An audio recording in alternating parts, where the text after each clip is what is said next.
जैसे जैसे सर्दियां बढ़ रही हैं और चुनाव की तिथियां घोषित होते ही यहाँ पर जो है राजनीतिक उथल पुथल शुरू हो गई है। और अभी तो देखना बाकी है कि कौन बहुत सारे दावेदार हैं सभी पार्टियों में। और हमारे साथ हैं भाजपा के जिला अध्यक्ष कोटद्वार श्री वीरेंद्र सिंह रावत जी हमारे साथ हैं। सर, आपका सर्वप्रथम स्वागत है। और आप स्वयं एक दावेदार भी हैं, तो दावेदार के रूप में क्या दावेदारी है आपकी, अगर आपसे ही हम लोग बात करें? देखिए, चुनाव आचार संहिता लग चुकी है और अब पूर्ण रूप से तैयारियां पूरी हो चुकी हैं। क्योंकि मैं दावेदार तो हूं, लेकिन मैं भारतीय जनता पार्टी का जिला अध्यक्ष भी हूं, तो मेरी प्रायोरिटी पहले तो ये है कि पार्टी किस प्रकार से जीते। पार्टी को जिताना प्राथमिकता है और अगर पार्टी मुझे जिम्मेदारी देती है चुनाव लड़ने की, तो निश्चित रूप से एक बहुत अच्छा चुनाव होने जा रहा है। और न केवल मैं प्रत्याशी हूँ, बल्कि हमारी पार्टी का कोई भी प्रत्याशी होगा।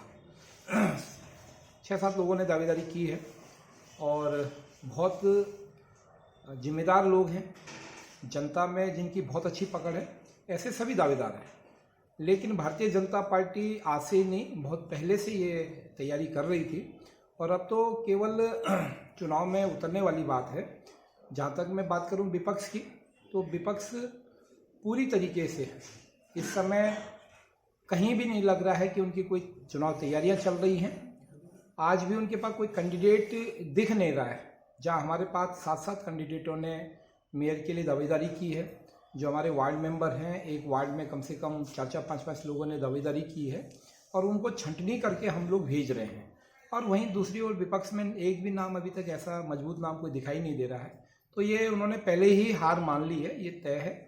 और भारतीय जनता पार्टी एक संगठनात्मक ढांचा है जिसमें कि कोई भी चुनाव लड़ता है तो वो जीत के हो जाता है। एक गोष्ठी के माध्यम से एकजुट दिखाने का प्रयास भी किया गया था। केवल ये दिखावे के रूप में हम लोग इसे देख सकते हैं कि पार्टी की एकजुटता है, या सच में ही पार्टी एकजुट है? देखिए, गोष्ठी के रूप में नहीं, आप देखेंगे हर 2 दिन बाद हमारे यहाँ कोई ना कोई एक बैठक होती है और उस बैठक में आपको प्रत्येक कार्यकर्ता दिखेगा, प्रत्येक नेता दिखेगा जो अपेक्षित उस श्रेणी में रहता है। तो ऐसा तो है नहीं कि कोई एक बैठक दिखी होगी। सभी बैठकों में आप अगर नज़र दौड़ाएंगे तो हमारे सारे नेता रहते हैं, और केवल तभी नहीं रहते हैं जब भी संगठनात्मक कोई कार्य होता है, चुनावी कार्य होते हैं। और इसी कारण आज भारतीय जनता पार्टी फर्श से अर्श पे पहुंची है। आप तुलनात्मक दूसरी पार्टियों को देखोगे तो कहीं उनका अपना संगठनात्मक कोई ढांचा नहीं है, कोई कैडर वोट नहीं है, तो ऐसा कुछ भी उनकी ओर से रहता नहीं है। तो ये तो हमारी पार्टी है जो आज यहाँ तक पहुंची है इसी कारण से। कितना प्रतिशत आप लोग मानते हैं कि आपकी जीत सुनिश्चित है, जबकि आप कह रहे हैं कि दूसरी पार्टी में तो कैंडिडेट्स की भी कमी देखी जा रही है? जी देखिए, अगर 100% से भी अगर कोई परसेंटेज का और कोई मापदंड होता तो मैं तो कह रहा हूँ उससे भी ऊपर होगा। कारण क्या है कि कहीं विपक्ष इस समय कहीं टिकेगा नहीं हमारे।